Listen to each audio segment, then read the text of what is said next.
After the events that happened with the Lady Diesel, Thomas had to stay at Vickerstown Yard and work longer than he wanted. He was beginning to miss his branch line more than ever. One morning, he was shunting trucks when he heard a familiar bell ringing. "I know that bell," he said as he looked to the yard entrance. Sure enough, there was Toby rolling into the yard. "Oh, Toby, I'm glad to see you. The Fat Controller said you needed a change, so I volunteered to take over for you." "Oh, you're a lifesaver," exclaimed Thomas. But just then, one of the horrid lorries rolled up. "Well, well, well. No wonder this railway's in a mess. You belong in the museum, not working in this yard." "I might look old, but I'm really useful," shouted Toby angrily. "Useful? Pah!" replied the lorry. "Just you toodle off." "Toodle!" spluttered Toby. "Come along, Toby," interrupted Thomas. "Don't bother to argue with him. He and his brothers have been rude since they arrived here." "Not now I'm here," he said. "Please show me what to do, Thomas. Sir Tom and Hat says you can go home tomorrow." Thomas was looking forward to that. For the rest of the day, the two engines worked together. The yard had never been so organized, but the lorries never stopped their rude behavior. "Come on, slow coach," they would say to the tram engine. "You're too slow." "Toby might look old," replied his driver, "but he's really reliable." "So are we," said one of them. "We're both fast and never have an accident." As the lorry drove away, Thomas rolled up to Toby. "I'm sorry I have to leave you alone with these three. At least Nelson is kind to us." "Don't worry," said Toby, with a knowing look on his face. "Those three will get what's coming to them." And he was right. That afternoon, the lorries had been given different jobs.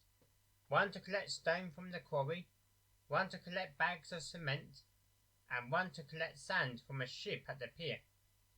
Meanwhile, Nelson the ballast tractor had been given a special job.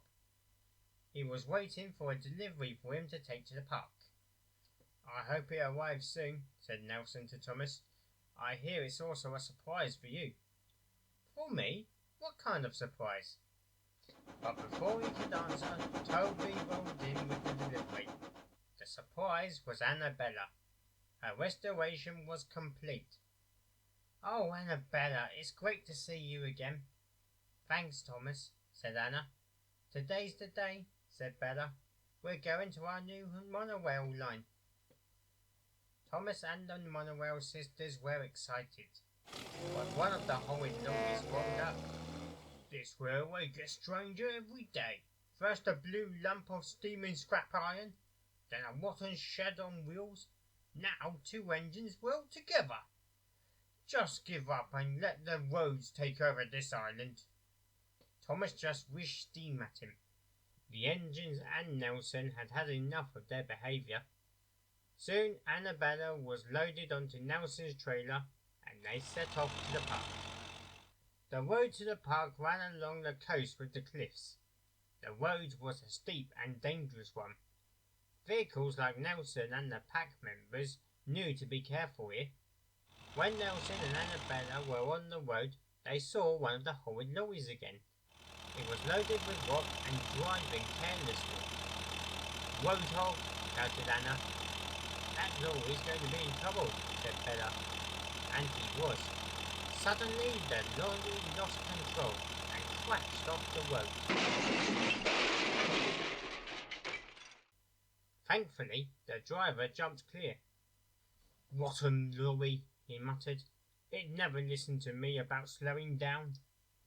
Nelson's driver invited the driver into his cab and they went to the park, leaving the lorry behind. When they arrived, Annabella was unloaded onto their new monorail track. And then Nelson and Kelly the crane went to recover the lorry.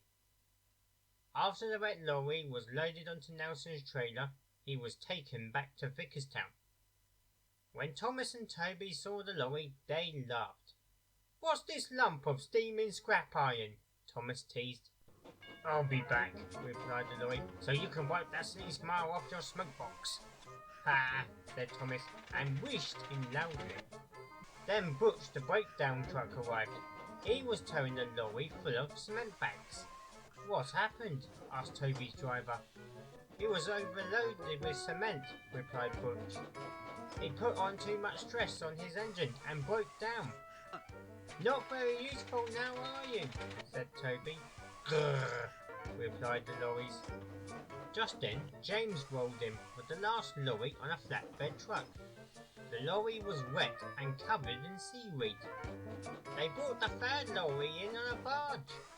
What happened to that one? Thomas asked. Stupid lorry was reversing and fell straight into the sea, said James. Everybody laughed at the lorries, but Thomas laughed the loudest of all. Well, well, well, the brothers Grimm, smashed, broken and sunk.